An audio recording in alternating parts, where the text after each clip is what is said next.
అర్థ వివరణ లేదా భావ వివరణ అనేది మీరు మరియు నేను దేవుని వాక్యానికి ఇచ్చే వివరణతో సంబంధం కలిగి ఉంటుంది.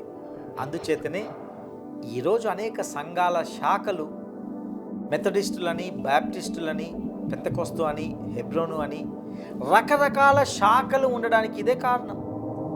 ఈ రకమైన గురువు మరియు ఆ రకమైన గురువు అంటూ మనందరికీ మన స్వంత వివరణలు ఉన్నాయి. భిన్నాభిప్రాయాలు ఉన్న చోట ఎవరో ఒకరు స్పష్టంగా తప్పుగా ఉన్నారు అని అర్థం చేసుకోవాలి.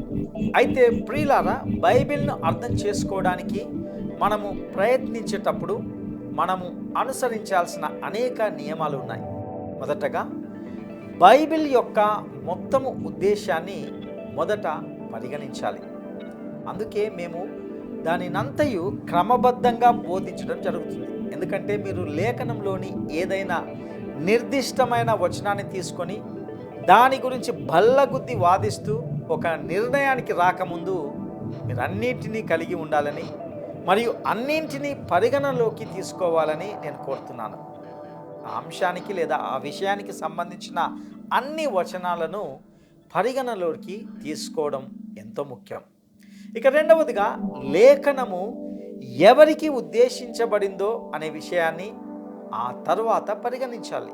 ఇక మూడవదిగా ఒక లేఖనానికి ముందు మరియు తరువాత తక్షణ సందర్భాన్ని గమనించాలి.